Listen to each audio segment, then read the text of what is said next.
Yeah. Yeah. Yeah. Yeah.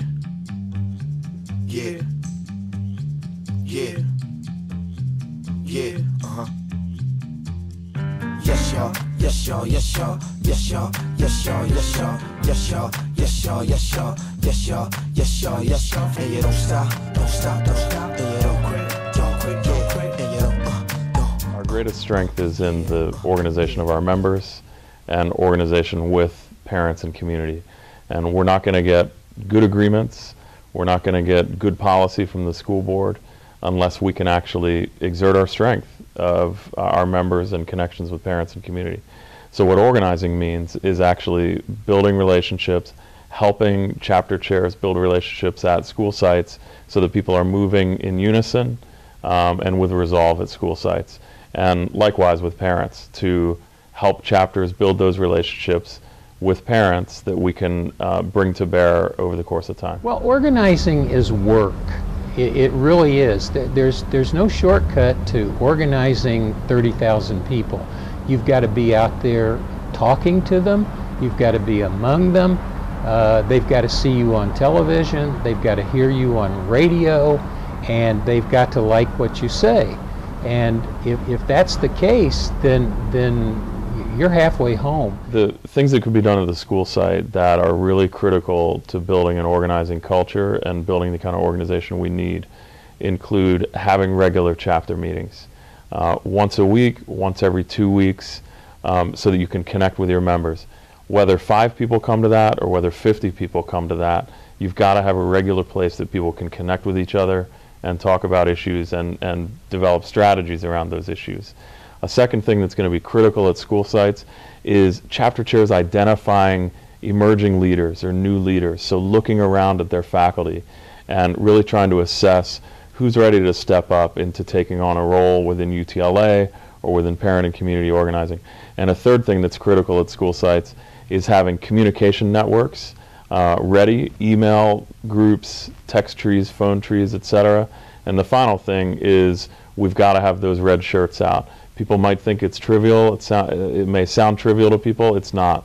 The district looks at how many people are wearing red shirts on Tuesdays. They measure our unity and our resolve and our willingness to fight by what they see at schools in terms of red shirts and petitions and stickers and that sort of thing. It really started with, when I was elected, started visiting schools. And it was a two-way street. I was learning from those teachers what the problems were from their perspective, and then of course I had a message that I wanted to deliver, that it was a new game in town and we meant business and we were taking bargaining seriously. But I was into 1 or 2 schools every day and the other officers, and it was a slow process, but we finally got everybody involved, or the vast majority involved.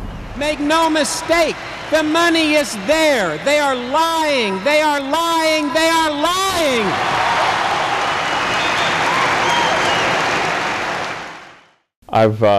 I've always been a big fan of Wayne Johnson. He's a legend within UTLA. He really emphasizes that you've got to make clear that you're willing to stand your ground. So they didn't promise anything overnight, but they had a plan that involved people and that gave people confidence to build that contract campaign and towards that strike.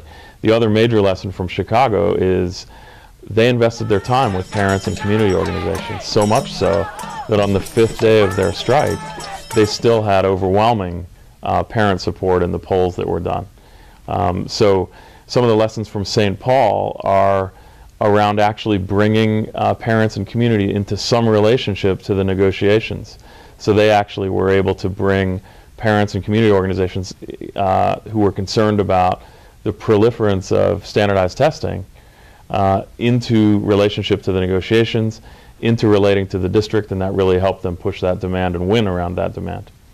Social media is one of the key of communicating. If you could develop, at one time I was thinking, if I could have every teacher on Facebook and then I could communicate with them through that media, it's fabulous. I don't think there's anything better than direct communication with your members, and they to you.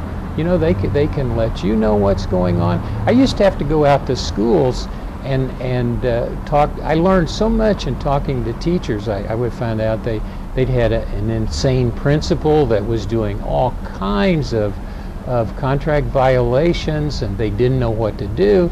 And then I could get a staff person out there to follow up. And once they see the union actually doing something, that's also a great organizing technique. I was in trouble and the union came to help me, and that word travels very fast, and if you can use social media to send that message as well through friends and acquaintances, it greatly enhances your effort. What we need to be doing now, and what our members need to be doing now within UTLA, is really investing in this school site organizing that we're talking about, really investing in this parent and community outreach that we're talking about, getting involved in escalating actions that we'll take as we attempt to strengthen our hand at the bargaining table, because our hand doesn't get strengthened at the bargaining table by being smart. It gets strengthened at the bargaining table by having power behind us, an organization behind us.